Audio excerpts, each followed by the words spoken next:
प्यारे तुलबा व तालिबात, अस्सलाम वालेकुम।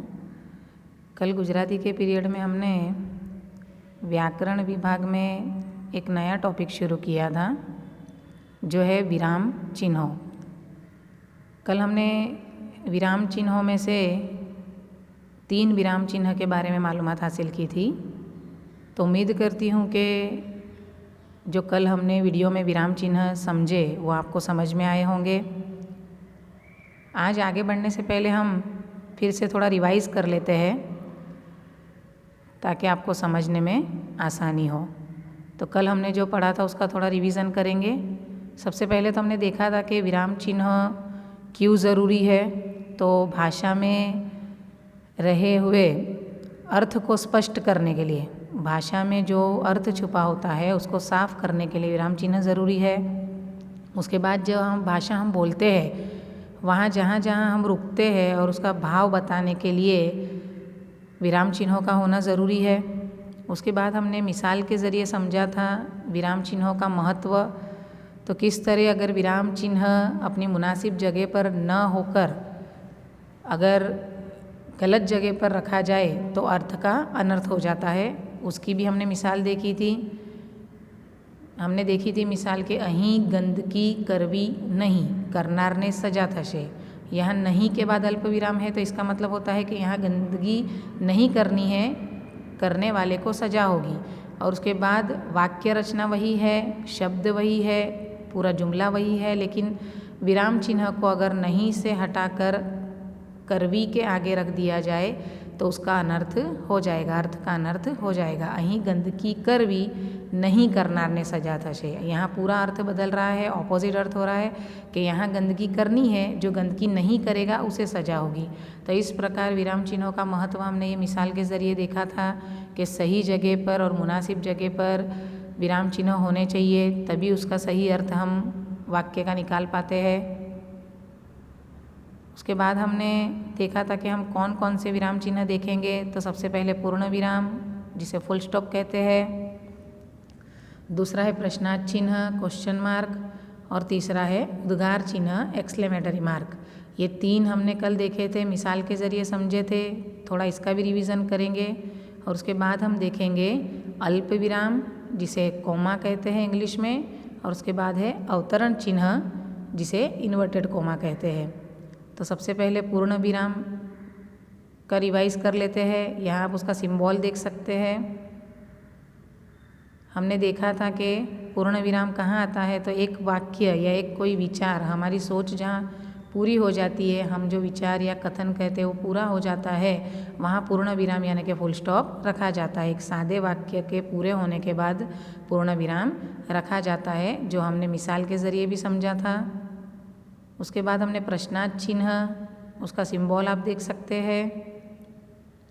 प्रश्नार्थ चिन्ह के बारे में हमने देखा था कि अगर वाक्य में प्रश्न का भाव हो या कोई बात हम पूछना चाहते हो, कोई मालूमात हासिल करना चाहते हो, तो सवालिया नज़रिए से हम जब ये सवाल पूछते हैं तो वो जुमले के आखिर में सवालिया निशान यानी कि प्रश्नार्थ चिन्ह क्वेश्चन मार्क लगता है।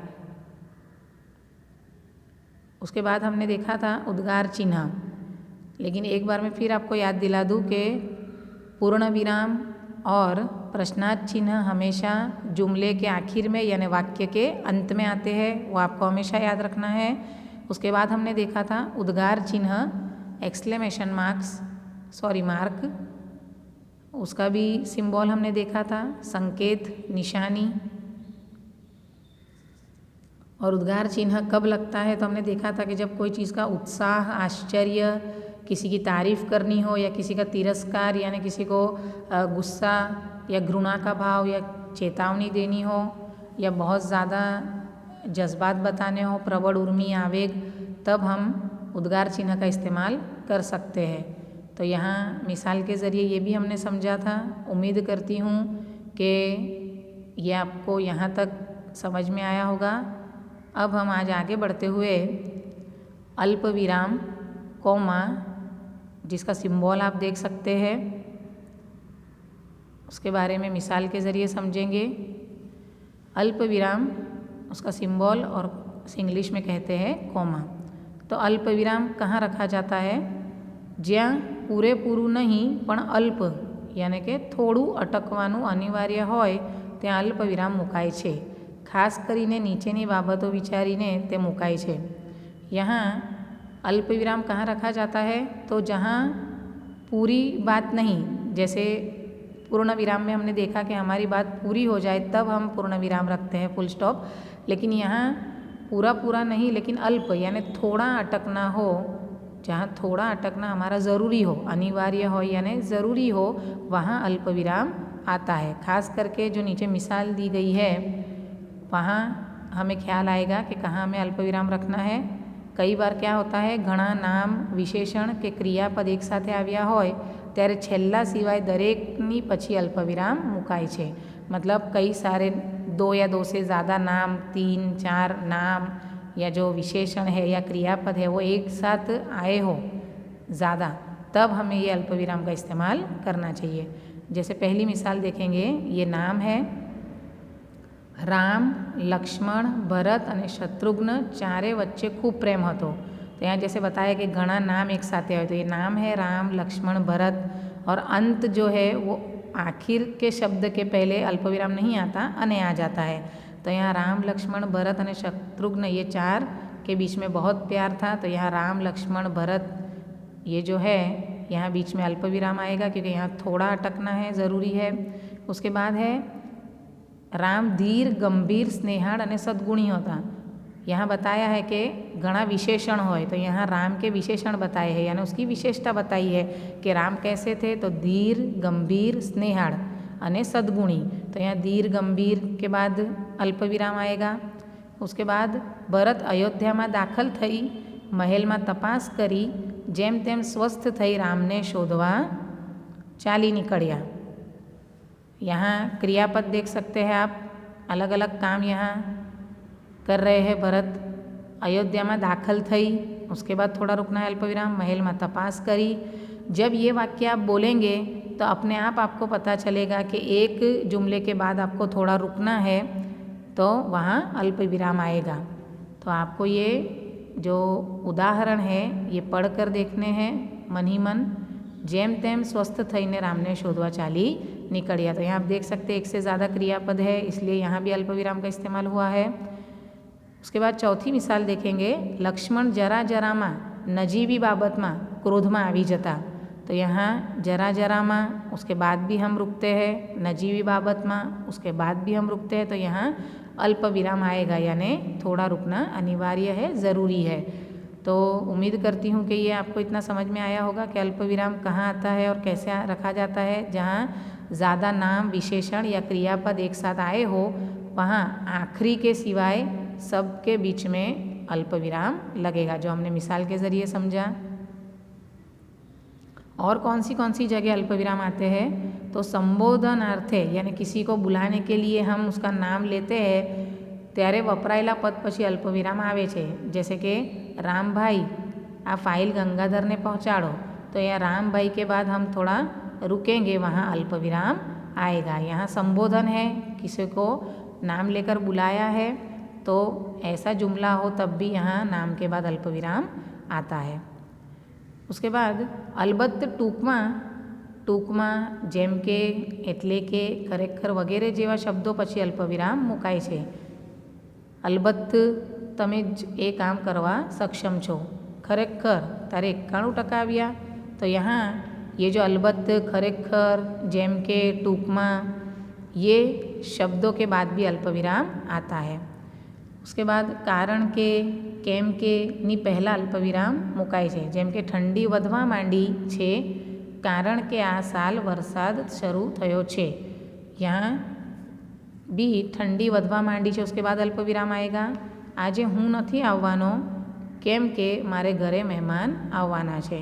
यानी एक वाक्य कोई वजह बताता हो दूसरे वाक्य की, तब भी मतलब के बीच में अल्पविराम आता है. तो यहाँ मिसाल के ज़रिए आपको समझ में आया होगा कि अल्पविराम कहाँ कहाँ आते हैं. उसके बाद है अवतरण चिन्ह, जो बहुत ही इम्पोर्टेंट है. इन्वर्टेड कोमा, जब कोई बात हमें हाईलाइट करनी हो, जैसे पढ़ते ही उड़ी ने आंखें वળગે जो गुजराती में कहते हैं कि देखते ही नज़र में वो जुमला या वो वाक्य या काव्य पंक्ति जो भी हो वो नज़र में आ जाए, इस प्रकार हम उसको अलग से हाईलाइट करते हैं तो वहाँ वो चीज़ इन्वर्टेड कोमा में आती है। अब इन्वर्टेड कोमा दो तरह के हैं। पहला ये आप देख सकते हैं, इसे कहते हैं एक वड़ा और ये है बे वड़ा। तो इसका कैसे और कहाँ इस्तेमाल होता है वो देखेंगे। अवतरण चिन्ह इन्वर्टेड कोमा, इसकी निशानियाँ भी आप देख सकते हैं। अवतरण चिन्ह एक वड़ा અને બે વડા કોઈના બોલેલા શબ્દો કે કોઈની કહેલી વાત જો તેના શબ્દોમાં રજૂ કરવી હોય તો અવતરણ चिन्होंથી बतावे છે। यानी किसी के कहे हुए शब्द या कही हुई बात या काव्य पंक्ति या किसी का कहा हुआ जुमला उन्हीं के शब्दों में अगर हमें पेश करना है तो वो बात इन्वर्टेड कोमा में लिखी जाती है। जैसे देखेंगे कि गांधी जी कहे छे, गांधी जी ने क्या कहा था, तो वो बात हम यहाँ इन्वर्टेड कोमा में लिखेंगे। मानवी नहीं पण एनु खराब आचरण ज निंदा गणावू जोईए। तो ये गांधी जी ने जुमला कहा है इसलिए यहाँ ये पूरा इन्वर्टेड कोमा में आता है जैसे कि तैसा। तो यहाँ इन्वर्टेड कोमा का इस्तेमाल होता है बे वड़ा। यहाँ आपको ध्यान रखना है कि जब किसी की मतलब के जब हम किसी का कोई जुमला कहा हुआ जुमला कहते हैं या कोई काव्य पंक्ति कहते हैं तब हमें ये बे वड़ा जो अवतरण चिन्ह है उसका इस्तेमाल करना है।